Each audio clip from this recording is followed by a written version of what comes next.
Good morning. My name is Becky McDicken, and I'm with the National Disability Institute, and I'm here today with... Hi, I'm Mindy James, and I'm here with Experian. We just have a couple disclaimers in the beginning. Just for legal reasons, I'm not a credit repair specialist. I can talk to you about general information about fraud and about credit, but I can't give you advice on your personal credit report. And I think NDI has a similar one. Very similar. We just want to let you know that we're not superseding any laws. We're not here to give advice. We're just here to give educational information. I'm not going to read that all verbatim. So, if you are not familiar with National Disability Institute, we are a national nonprofit focused on financial empowerment for people with disabilities.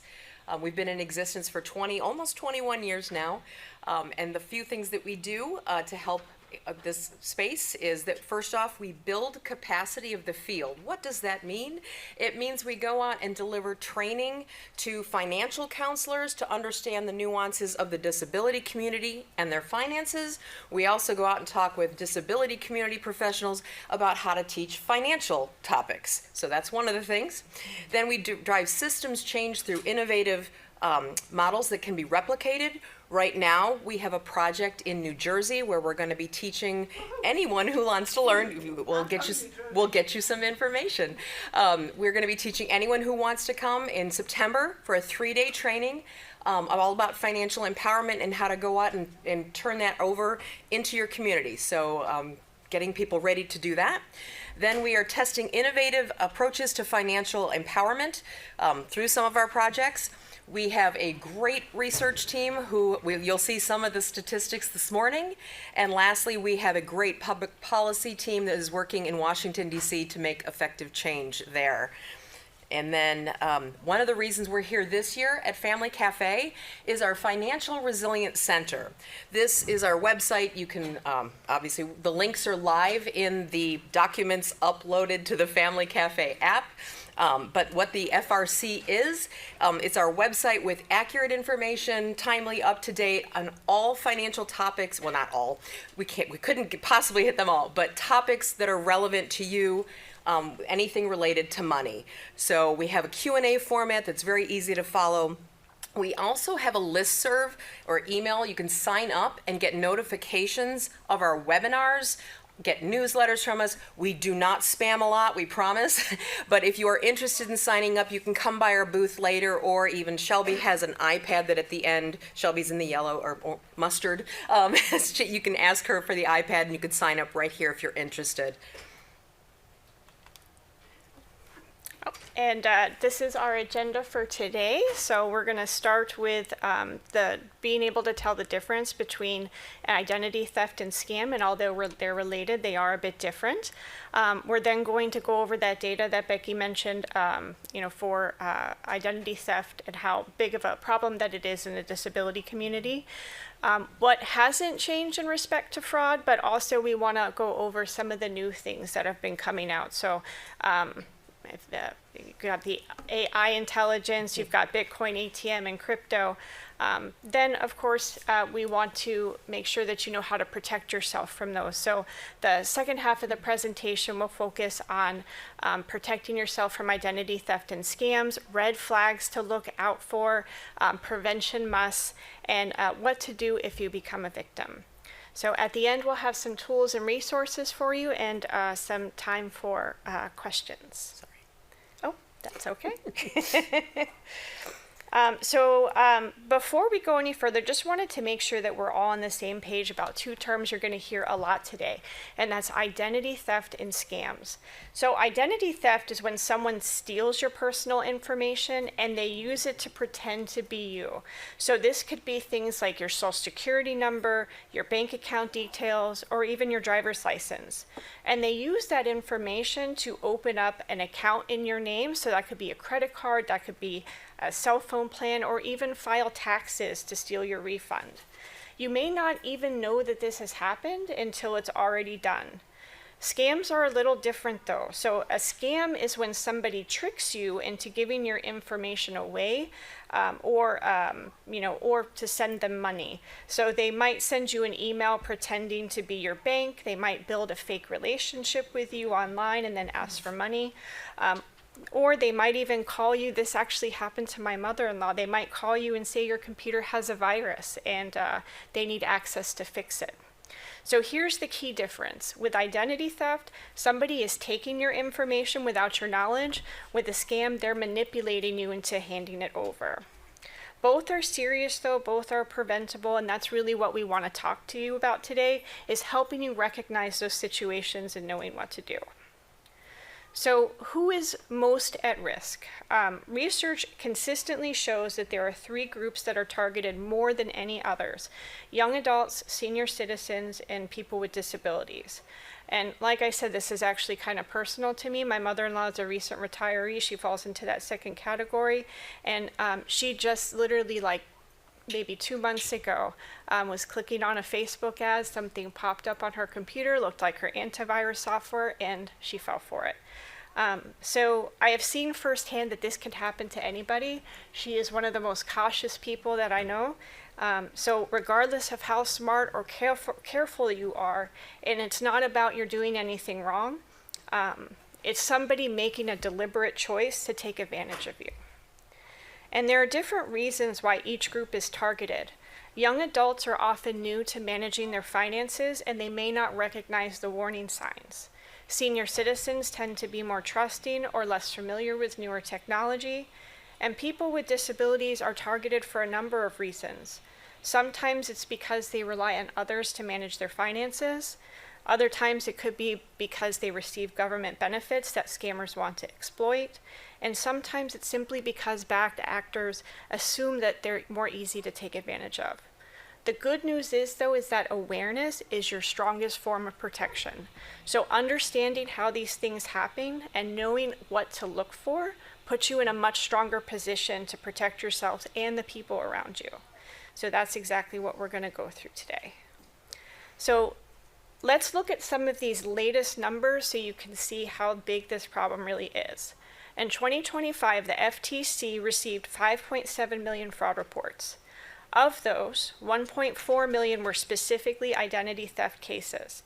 So that's definitely not a small number. That's millions of people dealing with the aftermath of somebody stealing their information. And here's the part that's relevant to this room. The most common type of identity theft reported is government documents and benefits fraud. So nearly 400,000 cases. And that includes things like somebody using your social security number to file benefits in your name or redirecting the payments to themselves. That category disproportionately affects people who are on public benefits, which includes a large portion of the disability community. If you or somebody that you support receives SSI, SSDI, Medicaid, or other government benefits, that is exactly the type of information that bad actors are going after. And I know these numbers feel overwhelming, and I'm not trying to put all these up on the screen to scare you, but it's just to make the case that this is real, it's happening at scale, and it's worth taking seriously. And I also wanted you to know, too, that if this has happened to you, you're not alone. It also happened to my husband, it's happened to my parents, so millions of people have been affected. And I know my mother-in-law felt so bad after this happened. She had to spend so many hours on the phone, so many visits to the bank.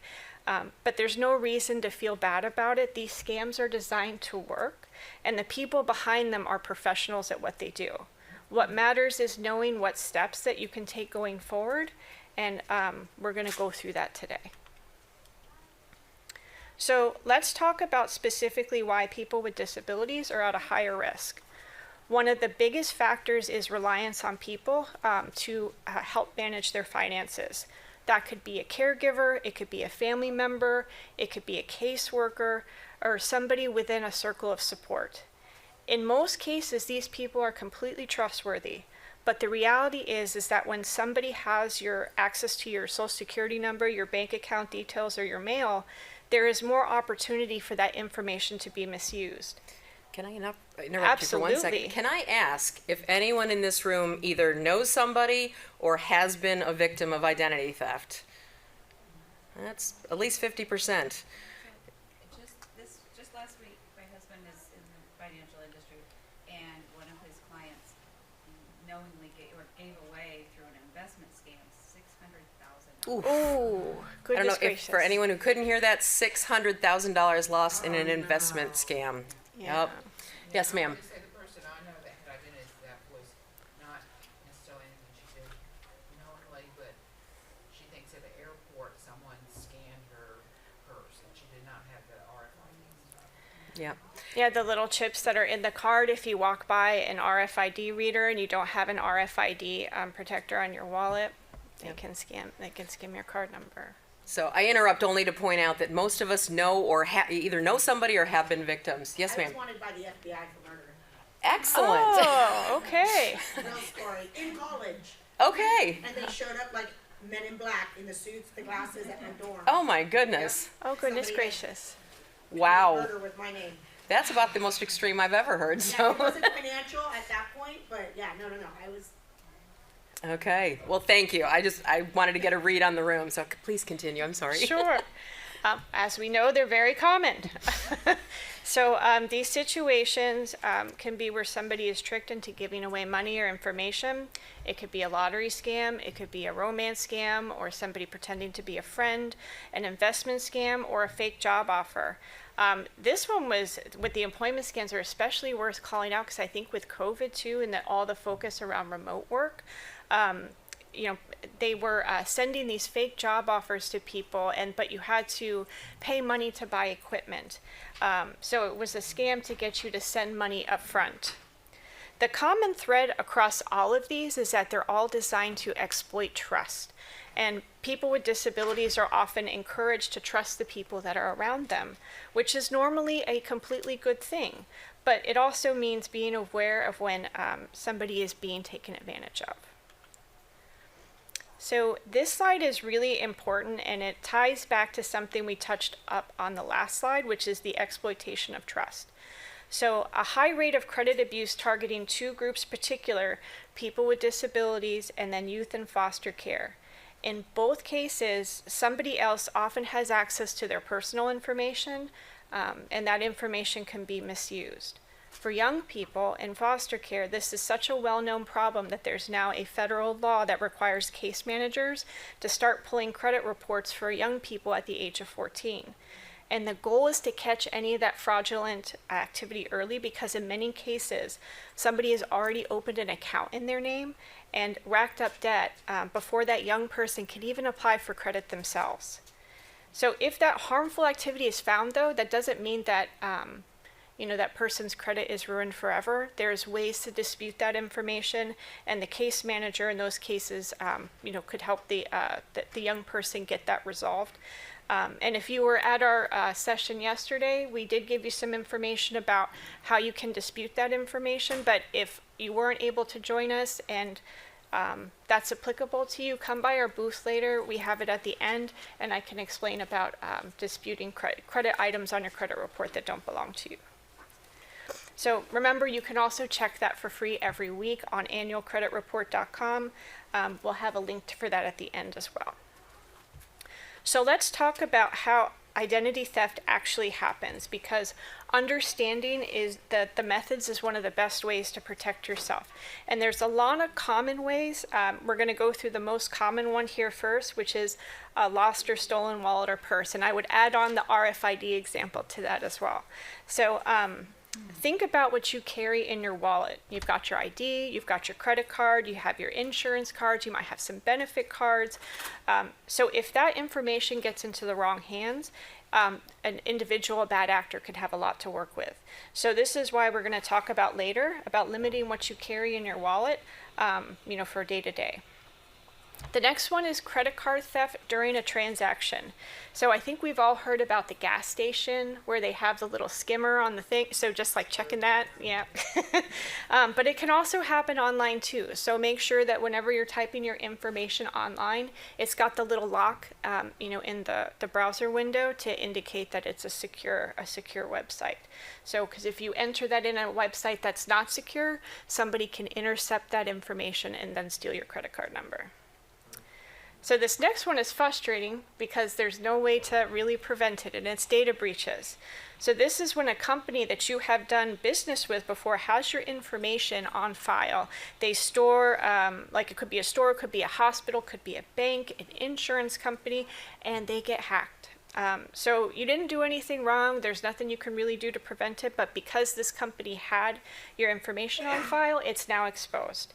So there's lots of ways though that you can protect yourself if this happens, and this actually does happen more than you realize, and it can affect millions of people at once.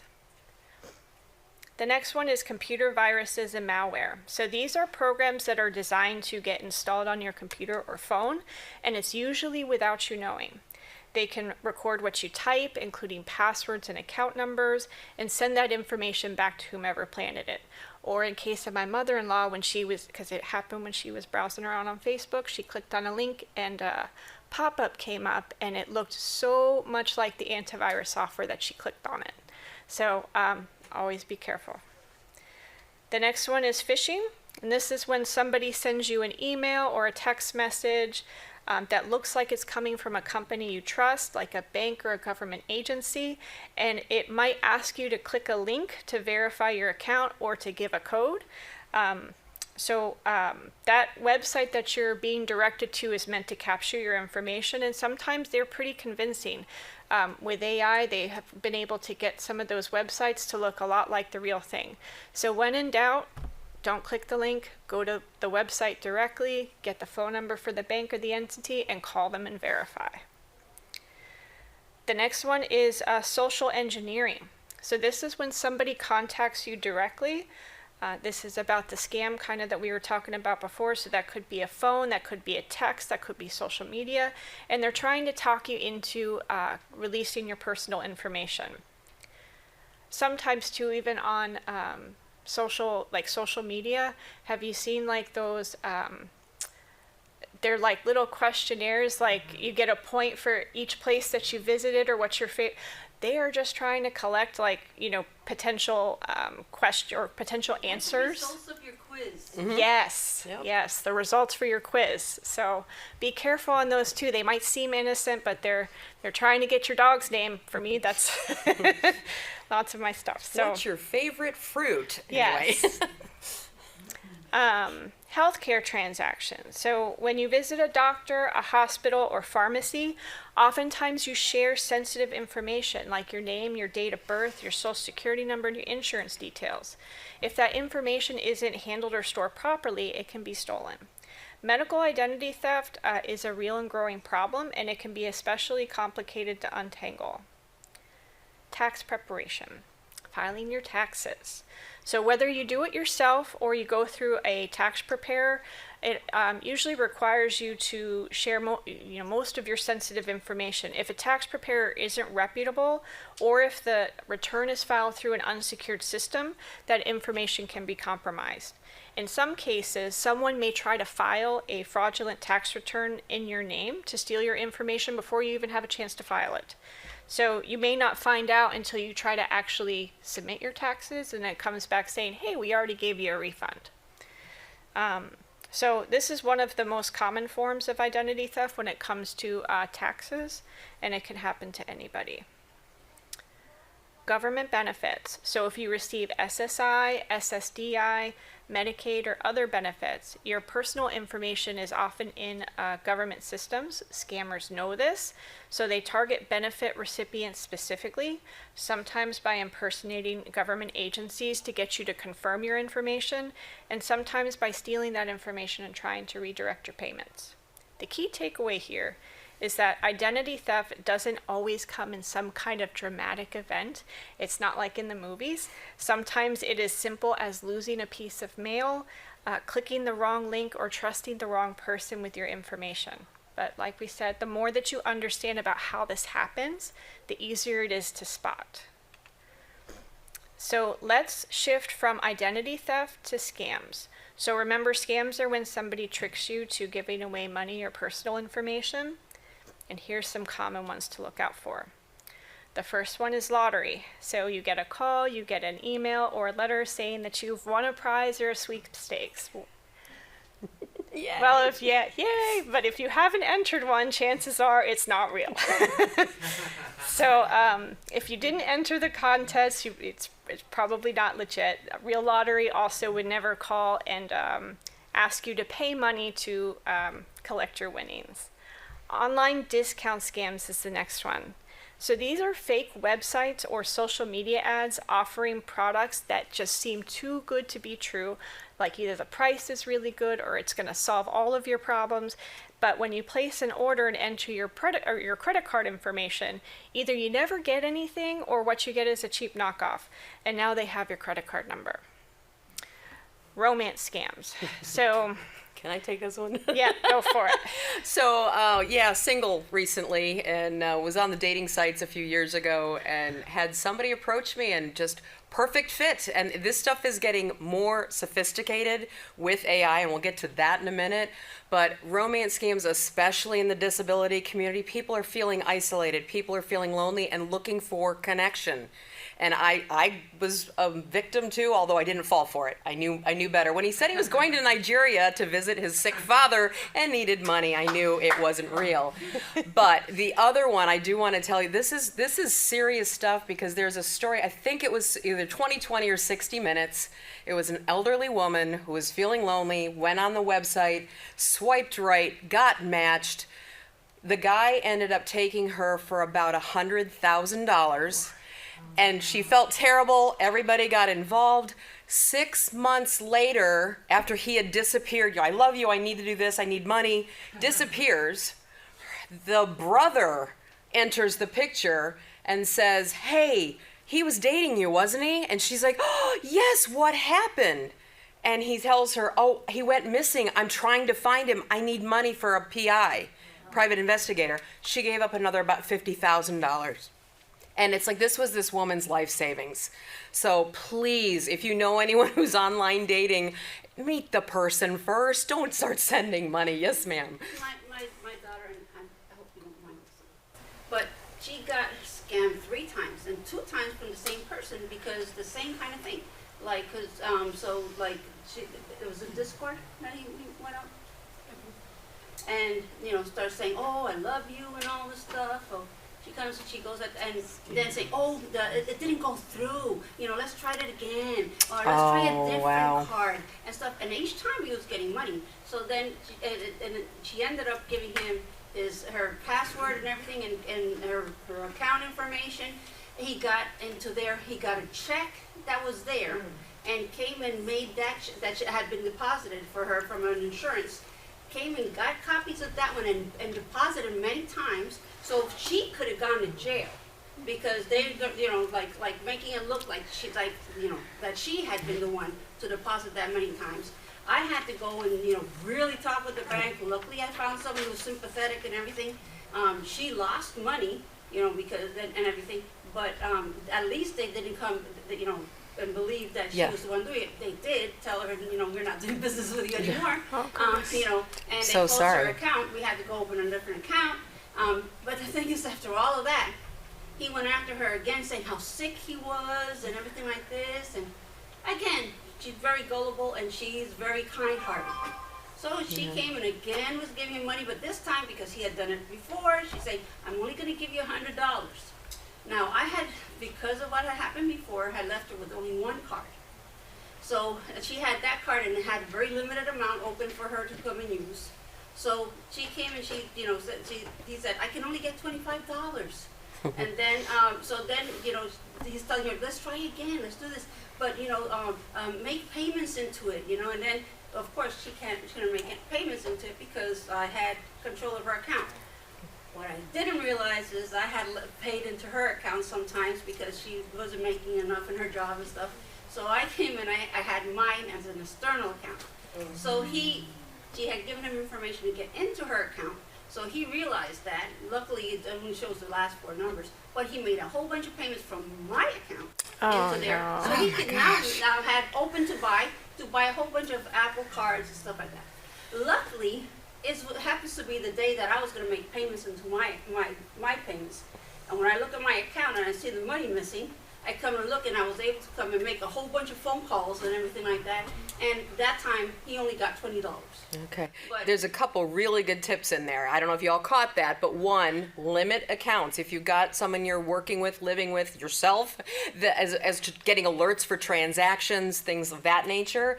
And there was one other thing you said that it was a really good piece of advice. And right now, we'll get to it also at the last slide, but thank you. But the last thing I did too was this time I changed her phone number. Because she's an adult. Yeah. She needs her phone.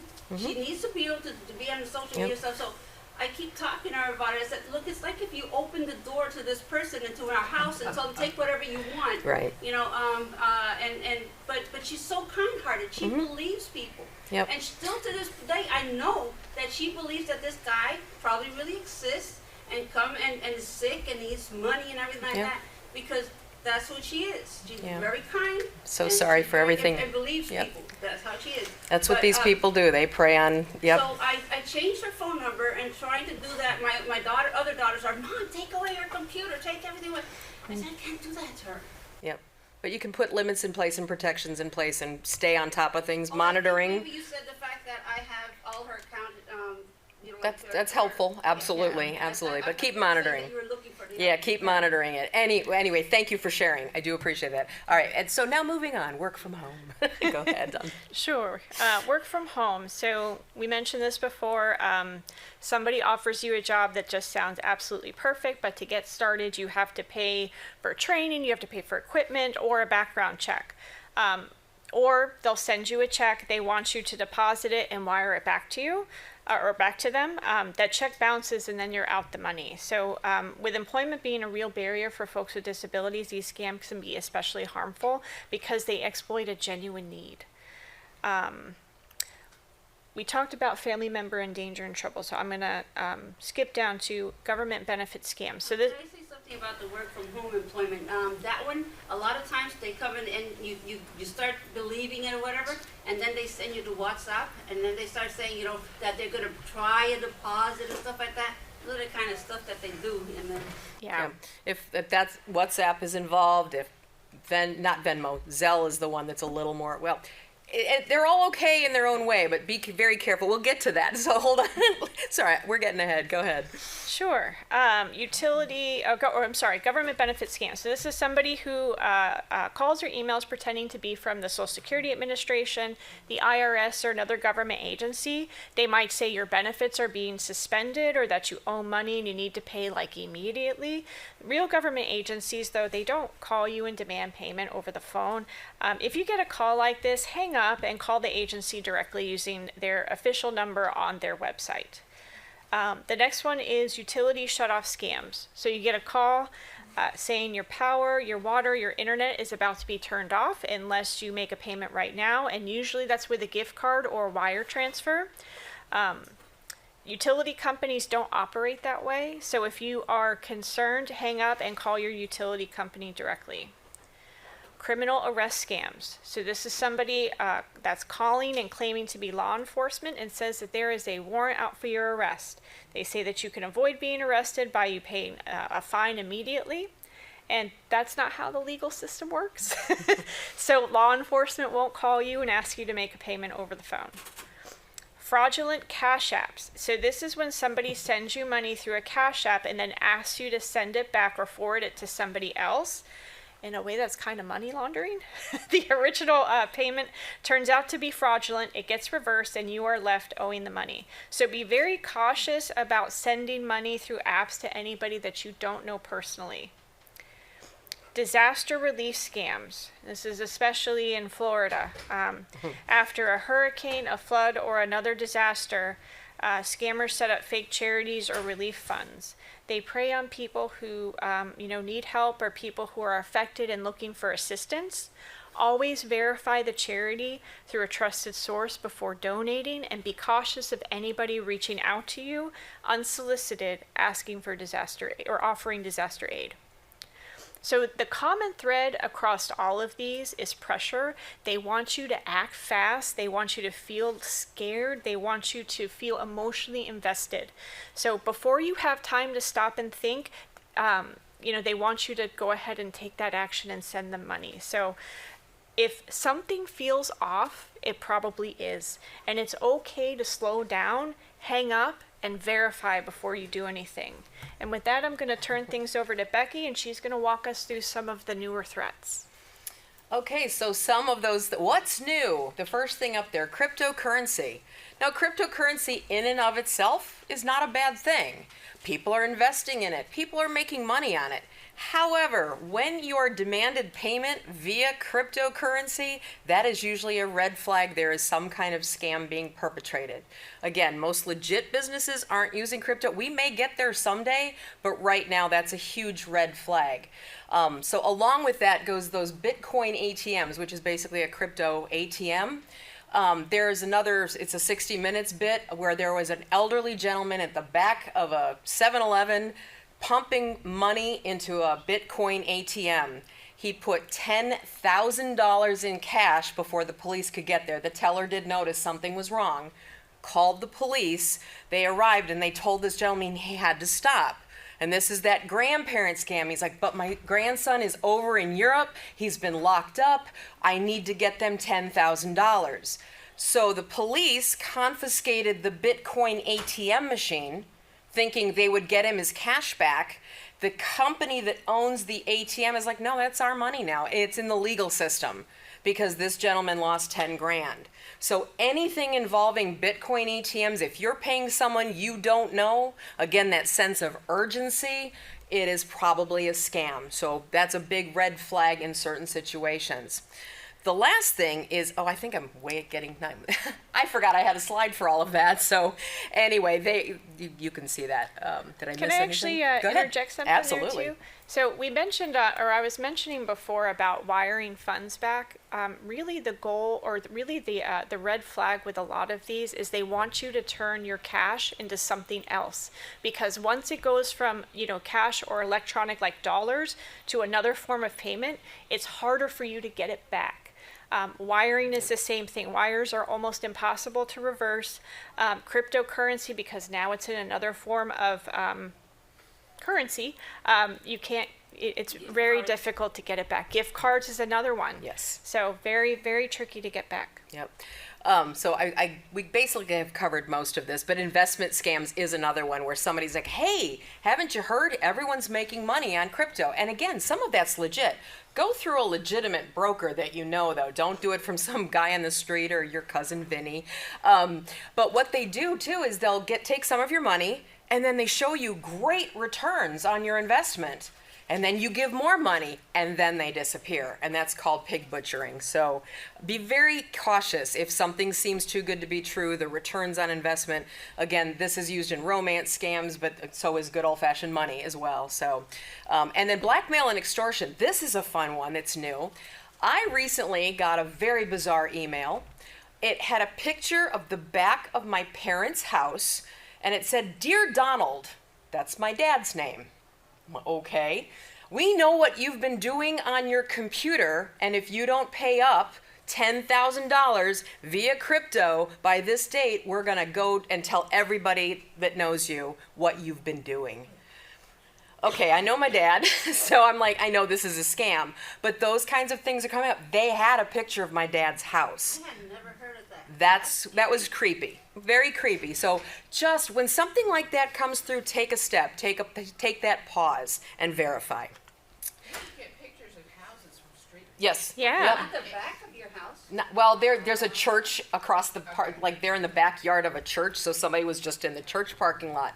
But anyway, so I kind of went ahead earlier, so we've covered that Bitcoin ATMs are increasingly used for scams. Never send cryptocurrency to settle a debt. pay your taxes, do legal issues, and I'm having trouble with my bifocal, sorry. Real authorities do not ask for crypto payments or gift cards, as we mentioned too. Be skeptical of those unsolicited investment offers and double check your sources. Verify, verify, verify.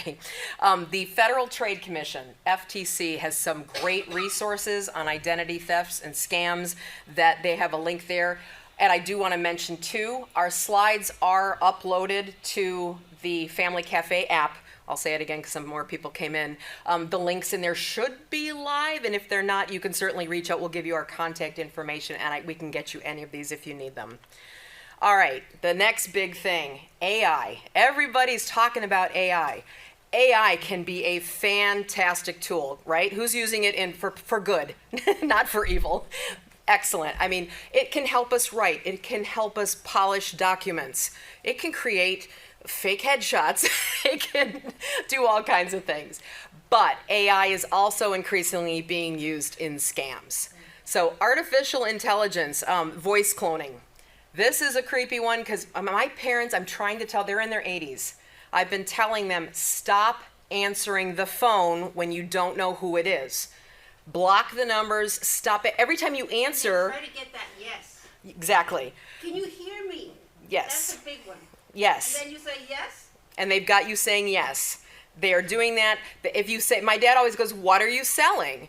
But they can take that question and they can alter it and turn it into other things that makes it sound like his voice. And this is happening, again, with romance scams, grandparent scams. That voice cloning is happening a lot more. So, again, verify. Yes, ma'am. I was shared that my brother and my mom both had artificial intelligence used against them. My brother, he likes to play the games with the people that call, the scammers, and he's like, oh, well, what can I help you with today? And keep him on the phone, and they took his voice and they did a artificial intelligence in a way that it asked my mom for money. And it was like his voice, and she, they called and it was his voice and it was believable. And the only thing is I have my control of my mom's money, and they couldn't get access. And then they used my mom's voice to try to get with me, but my mom never calls me and asks me, because I tell her, your money's not going anywhere, and I pay all the bills, so she doesn't have to. So I would definitely say that this is something, but most recently with artificial intelligence, I will tell you, someone took a video of me from my social media and had me kissing someone else. Oh my goodness. Oh. Like, ridiculous. And sent it to me to blackmail me that they were going to share it with my husband. And it was the most bizarre thing, but it looked so real. And I know I wasn't cheating on my husband, but it was that believable that my husband is not into the AI stuff. He would have probably believed it until, the truth came out. Right. But, that's something very important. Yeah, it's getting scary. Thank you for sharing that one. Yeah. We've seen other deep fakes. I don't know who's seen the video of Tom Cruise talking about, I think he's collecting money for, maybe it's even Scientology. It looks just like him, and it's not him. And it was a scam site, and they started, that's when the deep fake information started coming out, that you've got to watch out for these AI things. If you get a call from your kid and you're not sure, call back. Call them directly. The thing is, what Verify. they said is they try to keep you on the phone. They say that you can't hang up and stuff, and because they're trying. But they're trying to scare you. That's that scare You tactic. can't call the back. Yeah. Well, hang up and call them then. Then you'll know, because it's not real. But anyways, so now the phishing emails. Mindy mentioned phishing earlier. These are emails you get telling you it's your bank, you owe money, the IRS, they're coming to get you, they're going to audit you. These are getting better. In the old days, there used to be a lot of grammatical errors, a lot of bad English, and now because of AI, they're getting more sophisticated. So once again, you're going to hear these words: verify, verify, verify. Don't just click the links and send money. Synthetic identity, this is actually, that's what she went through. Somebody created her alter ego and she's making out with someone else. So that is creating a synthetic identity, and often it can be used, that wasn't necessarily monetary, although Yeah, it could have been consequences, but anyway, it is serious stuff.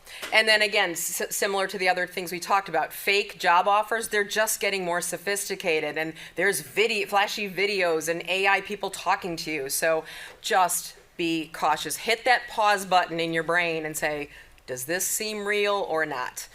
Now, how can you protect against some of this? So you're going to hear the same things. Verify, and again, there's that word again, urgent. They create a sense of urgency. And when they're doing that to you, when they're telling you, don't hang up, hang up.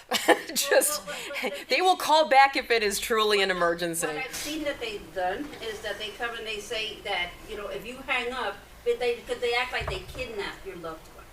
And then like that, so then, it frightens people because they think that they've got their person and that if they hang up, something bad's gonna happen. So that's why it keeps them from hanging up and calling the person. Right. I mean, I understand what you're saying, but you've got to at some point say, is this real or is it not? And you've got to, I guess, take the odds, because the odds are it is not really happening. I don't have hard data on that, but use two-factor authentication on your accounts. What does this mean? Nowadays, they're asking for either a PIN or you get a text, or use your thumbprint. I don't like that one because I'm afraid someone is going to chop my thumb off, but I've seen that in the movies now too many times. But use those options. Get that text that verifies you're, doing the transaction you want to do. Be skeptical of those unsolicited messages. Educate your family members as best you can, especially, if you've got someone that's vulnerable. I'm trying to tell my parents to stop answering the phone. I know you've talked with your mother-in-law, so these are things we need to be doing and talking about. People have a lot of shame when they are victimized. They don't want to admit they were taken advantage of, that they lost money, so they don't always talk about it. The more we can talk about it, the more we can educate our, and share stories and all of that. A big reason I'm here is because I want her to see, and I appreciate everybody who's shared their story too, because I want her to see that it's not just her. No, not at all. That there's a whole bunch of people that intelligent people that are coming and going through these things and falling for these things. Yep. And then I want her to understand that. Well, I'm going to fess up for one more minute. I recently applied for a new credit card, and I had a problem getting my credit unlocked, and it was a big rigmarole. But when I finally got what I needed, they had said, call back this number. I misdialed by one digit. Someone answered Costco credit, and I gave them all my information. And I had to lock down a different card because I couldn't, it's a whole long story. I did it. I've been doing this for 20 years, and I did it. So don't feel bad. It happens to everybody. And I did realize immediately, but anyway, what else are we on? Practice reporting scams. How do we do this? We're going to talk about that in a minute. But again, the FBI has the Internet Crime Complaint Center. Definitely check that link out and report things if you need to. Now, some of the red flags, we talked about them again, but we're going to keep reiterating because sometimes practice makes perfect. But SURF, if you can remember that acronym, if I could say it, scare. They are trying to scare you into action. The U is urgency. You got to do it now. You got to do it. You can't hang up and call somebody else. You got to act right now. This is a once in a lifetime opportunity. When we hang up, this offer is no good anymore. They can be completely random. I think Mindy said everybody is getting these. It's not that you're being picked on. It's random as well. And if it seems like it's from out of nowhere, it's definitely something to be suspicious of.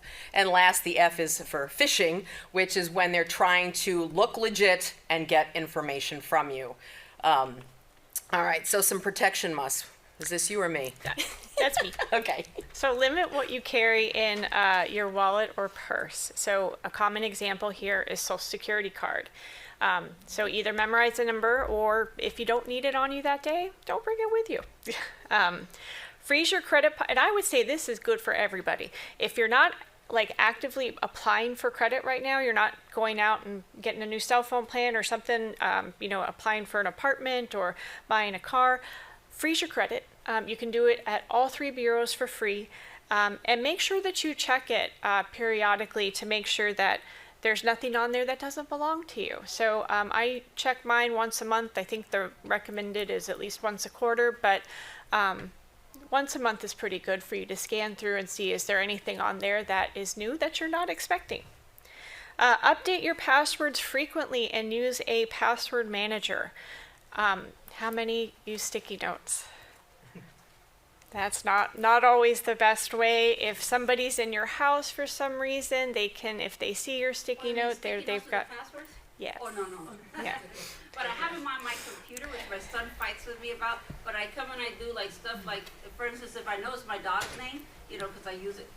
And then I'll put like, you know, the first letter, and then so that I know that that's what I use, you know, like if I capitalize it, I put a capitalize, and then I'll put like a dash, you know. So it's a way that I understand, and hopefully somebody who gets into it will not, you know, but. But there, My kids would. So like if I die, pass away, that's why I do it. I say, you can get in there and you'll be able to take care of it. They went back. What password manager would you recommend? we have some at Experian if you go to our website. I know that there are several out there that are from reputable companies that will manage your passwords securely. I can't give you a specific product recommendation, but if you look at a lot of the major antivirus software, a lot of them have it too. Okay. Yeah. Because I know like whatever, your browser Yeah. has it. Is that not good to use or? It depends, but the question was if the browser password security is safe. If it's just the save password, probably not. But if it has a built-in like password manager, just check it out and just make sure it's storing it encrypted. You can't go in there and look at like plain text, because if a virus gets installed on your computer and somebody starts tracking keystrokes or looking at your stuff in there, they can't like click a button and see your password. So look for things like that. Speaking of passwords. Oh, No, I was update your passwords frequently. yes. Oh, Thank you. sorry, I'm straying from the view. Yeah, update your passwords frequently, and I'm guilty of using things that only I know, but I use the same thing a lot of times, and you're not supposed to do that. But I also truncate it in a way that when it's in my manager, somebody else couldn't really figure out what it was. So only my bestie knows. For me, my family. Yeah, yeah. The next one is make sure to, like, if you get an important document in the mail that has your personal information in there, rather than chucking it in the trash when you don't need it anymore or putting it in the recycler, make sure you shred it first so that somebody who's going through trash can't, get your social security number off something. We call those dumpster divers. So anyway. It is a thing. It is a thing. A big one is in the post office. That people come and they get their stuff and they throw it out in the post office, so they're going through the junk mail and stuff, and they come and they throw it out. Yep. They should have a shredder in the post office, but they didn't. I didn't say that. Anyway, go ahead. There are a lot of free spam blocks from your cell phone providers is the next one. I think even if you got an iPhone, they added something on there recently where if you don't know the number, it can send it to voicemail or just not answer the phone. So take advantage of some of those. Oh, question? I was gonna say, this probably affects a lot of people, but my child has a lot of health issues. And so I'm getting calls from UF Help and other places, and I don't know the number, because they have all these different numbers. If they are legit, they should leave a voicemail. That's what So- I've done, because when my parents were alive, they passed away recently. I felt the same way, because one time I got a phone call from an ambulance. The paramedic was calling me to tell me that my dad wouldn't get on the ambulance, but my mom had fallen, and they were taking her in an ambulance, and my dad had Alzheimer's, so he wouldn't get into the ambulance, and he was telling me he was leaving my dad at the office where she was. So if I hadn't answered that call, Yeah. Yeah, and a lot, you can't, Yeah. you can't just call people back, because it's like, if you miss the call, you Well- may not get a hold of them for a couple days. And how many people, how many people have gotten the voicemail too? This is the finance department. It's urgent, you call us back. They actually do leave a message, total scam. It will say, this is Citibank, this is whoever. If you have an account with that company, verify the number before you call back. But I say let things go to voicemail. I but- applied for a loan, And it was one of those where, you know, I'm trying to think, it was Nerd Wallet or something. So I had applied for a loan. And then the thing is, it didn't go through or whatever. But I've been getting phone calls Oh, yeah. since then, about 20 a day. And 'Cause it you put doesn't your- matter that I keep on blocking and reporting it a scam, block, report a scam, block, report a scam. I'm still, at this point, still getting 5 to 10. And they do leave the messages, and they give a name, they give an extension and all that stuff. Oh, that's probably legit loans, but you're on a spam list because you applied for a loan. Yeah, but I keep on reporting them Yep. as, Same thing, health insurance exchanges. I had to go through an exchange a couple years ago, and I started getting, I kid you not, 50 calls a day for the first 3 weeks, and it was ridiculous. Anyway, we need to move on, sorry. Sorry. Be cautious on public Wi-Fi. So if you're connecting at, you're just out and about and they've got free Wi-Fi, just be careful about what you're doing on the public Wi-Fi. If you're, purchasing something using credit cards, submitting personal information on some kind of online form, public Wi-Fi's are insecure, so somebody could, steal your information. And we talked about the always verify, always trust, two-factor authentication where it's available. And if you do fall victim to a scam or identity theft, you can report that to the FTC at the website that we have here. And then in Florida, you can also contact the Attorney General at the link that we have there at the bottom. And like Becky said, the links will be clickable on the Family Cafe website. Should be. One other thing is a lot of times people say report it to your local police. They're tracking some of this activity as well. Some police stations are better than others. Some may be like, yeah, whatever, we'll take a quick report, but they don't care. Others are much more invested if they're seeing a lot of activity. So it's definitely something else to think about. All right. So best practices, this is probably, again, going to be a little repetitive, but the biggest thing, do not share your personally identifiable information on social media, but anywhere else you don't have to either.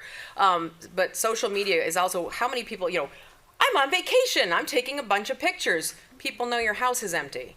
So, watch out for pay attention to that stuff too. That's not necessarily PII, but yeah, exactly. Post when you get back. We talked about don't click on links from unknown sources. I recently got a text with a link from the Pennsylvania Turnpike Commission that I owed back tolls. I don't, because I have an Easy Pass in my car, but people have been falling for that scam. And it looks legit. It's the Pennsylvania, it says so, right? But don't click those links. You'll get a letter in the mail if it's real. Next, I say don't answer calls from unknown numbers. Let it go to voicemail. If they're legit calls, if somebody really needs you, they will leave a message. But also beware if they leave a message. If it's very vague, it's probably not real. Secure your documents, and this is especially important, again, disability community, you've got service providers maybe in your home working with somebody. Make sure your personal information is locked up, and we recommend a fireproof locking safe because that way it won't go down in flames, literally. Don't leave the key in the lock either, if you've got an actual key lock. We've heard stories of that. So, but lock that information up. Don't leave it laying around where somebody coming into your home, could be a worker, a construction worker, somebody doing a home repair, could find as well. Practice caution with your key documents. It's really not a great idea to carry your Social Security card on you. That's the key to everything about you. Only take it when you know you need it, which is not very often anymore. But your driver's license, be careful who you share that number with. Any other insurance, medical IDs, be careful. And I know doctors' offices ask for everything, and it's like, why are you not getting the clue that this is causing identity theft and scams? But just practice as much caution as you can. Review any financial documents you're getting. Some people are like, yeah, I know it's in my bank account. I log into my bank account almost every single day to make sure nothing's happening. I've been in the industry long enough, I know. And yet still, one time there was a $1 charge from Apple. I'm like, I wonder if my husband bought an iTunes. But I'm like, those are 99 cents, but I didn't do anything about it. And a week later, there was a $559 charge to a computer in China. And I got it reversed because I caught it really quick, but that dollar was the tip-off. They were testing my account. So that's a good thing to think about. But review your monthly statements. Make sure everything looks good. Mindy said this before. If it seems too good to be true, it probably is. Follow that instinct that this is probably not a legit offer or a real phone call with urgency. And let someone else know if you think someone's trying to scam you. Talk to somebody. Say, hey, is this real? And they might be able to help you walk through the system and realize it's not. My husband actually does that. Like, if he gets something and he's not 100% sure, he'll like take a screenshot of it. Is this real? Usually it's not. I do that with my son. So what to do if you become a victim? So freeze your credit, but if you're not using credit, it's good practice to freeze it anyway. Make sure you check your credit reports. It says here quarterly. I personally do it monthly, but you can go to annualcreditreport.com, pull from all three bureaus, and just go through and check to make sure that nothing's there. And actually, we didn't say this in this presentation, it was yesterday's. If you are checking your credit reports, number one, that does not impact your credit score. So that's an old myth that it affects your score. And during COVID, they did change it that you can check them weekly. I don't know why you'd need to, but you could check them weekly. She says she does them monthly. I need to do mine. So it's not annual anymore? It's now weekly. You can check. I thought I only had. Yep, I had it's changed. They've kept it very quiet, but it is now weekly with no charge and no impact to your credit score. So, sorry. Oh, I realized we hadn't told them that. yeah. Close accounts that have been tampered with. So if there's an account that you have the $1 charge, you don't want to keep that open because they have it and they're just going to continue to try and, make charges to it. So most financial institutions or lenders will issue you a brand new account with a brand new account number, move everything over, and it's a pretty easy process. Change passwords on important accounts. So, periodically, not just when they ask you to. So, which might be once a year or once every 2 years. But make sure you change them, periodically. Some folks do like every 90 days is a good general rule of thumb. Now, this one also helps too. If you have been a victim, file a police report. So we mentioned the FTC, we mentioned the Attorney General, but you can also file a police report. I know in Hillsborough County you can do it online. It's really simple. I'm not sure in Orlando if you can do the same thing, but I would assume you can probably also do it online. Why is that important? Because they're not really going to catch anybody. It No. lends legitimacy to your claim when you're Yes. fighting things. So if you need to do a dispute with one of the credit bureaus, if there's an account open with your name, sometimes your bank will ask for it as well. So you have that document now handy to say, yes, I filed a police report, and you can just send it to them all in one package. Yeah. And then we already said report to the FTC, Federal Trade Commission, and Lats, that's you. Take advantage of, now we have Identity Works here, but you can go to Experian.com and sign up for, to see your Experian credit report, get your credit score, and there's a lot of different alerts on there. Now, we just cover Experian, so there's other programs out there too that also cover the other bureaus. CK are the initials for the other one, both have, which would cover, TransUnion and Equifax, but sign up for those alerts. They're free. So, because sometimes if one thing happens at one bureau, it may not be happening at another. So your Experian one might be fine, but maybe somebody submitted something over on TransUnion that doesn't, belong to you. So sign up for those alerts. They're very informative. The other thing is the little cards that I passed out. I stepped away to pass these out or get them passed out. These are in our partnership, National Disability Institute with Experian. There is this downloadable resource. If you just scan the QR code, it's a whole brochure about protecting your identity from theft, and it's a great 4-page brochure, so that's why we pass those out. A couple of other tools and resources, the links are live if you go to what's up on the web page again, what am I trying to say? So you can also come by the booth and talk to us. We're in booth 111. So come by if you have specific questions. Again, we can't answer specific and give information, give you advice, but we can try to point you in the right direction. So we're in 111, and now I will actually go back and say, are there any other questions this morning? Can you go back to the other screen so I can take a picture, please? Oh, sure. Which one? That The one? tools? Yeah. And I've got our contact information coming up too, sorry. Everyone got it? So when you report, when you check your credit with Experian, do they also allow you to check into the other credit bureaus? If for free, no, but you can sign up. TransUnion and Equifax both have free ways to check the credit report too. If you go to annualcreditreport.com though, you can look at your whole credit file, and that is from all three bureaus. So that one is also for free. You could do it once a week, but you can go through. It's a more in-depth report, so you can go through the whole thing. I was able to freeze my credit, but I had a hard time trying to freeze my son's credit. Gotcha. So I don't understand why he has no credit. Yeah. I want to say he has no credit until I pull his credit. I haven't been able to pull his credit. I don't know if it wasn't hard for me to pull his credit. He may have to establish a credit file, and we have something that'll help with that. It's called Experian Go, and then once you establish the credit file, you can immediately lock it down. Experian Go. So I would have to log into there. Yes. Well, it's The we have a product postcard is- for that at our booth. If you come to wanna our booth, 111. I can walk you through it. And this is our contact information if anyone needs to reach out to us. But thank you. You've been wonderful and interactive audience. And if you come by 111, we can answer any further questions. Thanks. Thank you, everybody. Thanks, Have a great rest of everyone. your day.